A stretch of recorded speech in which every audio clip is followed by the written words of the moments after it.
Good morning, everyone.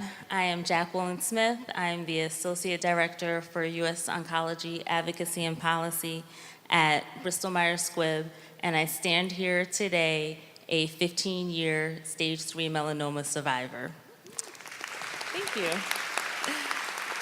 So, in the words of one of my favorite Golden Girls, picture it, Syracuse, New York, 2004.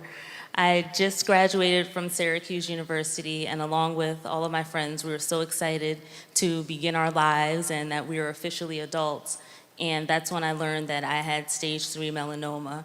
And by looking at me, I'm sure many of you are just as surprised as I was to hear a diagnosis of melanoma, and particularly stage 3. At that time, the treatments were very toxic, and I'd had surgery.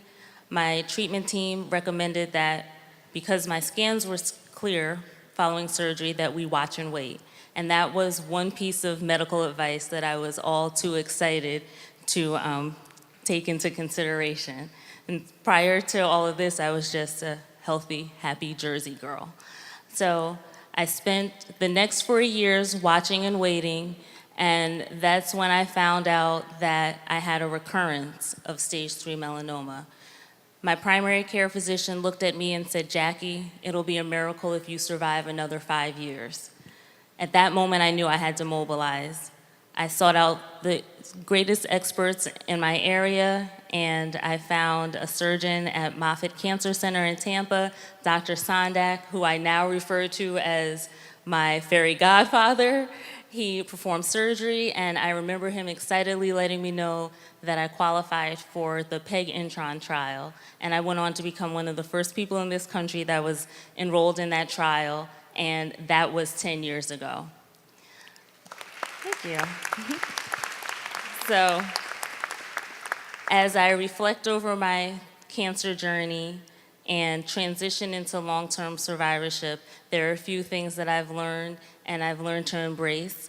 And one is that we have made so much progress in the field of oncology and also immuno-oncology. Now, when I tell people that I was on interferon, I get confused stares, and I realize that on the cancer/IO continuum, interferon dates me at about caveman status.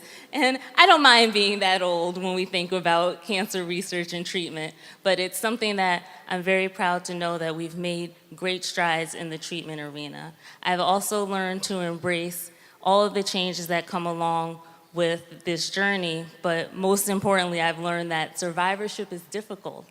So as we all move on and work to transition cancer from not just a terminal condition to hopefully a chronic and maybe curable condition, let's focus some more on survivorship.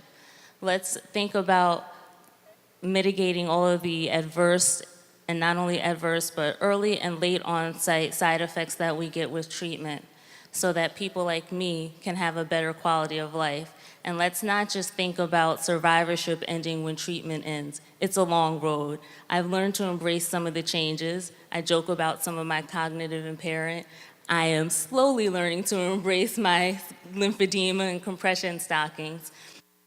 What I'm hoping is that as we move forward, people like me will not just be survivors, but that we will be thrivers. Thank you.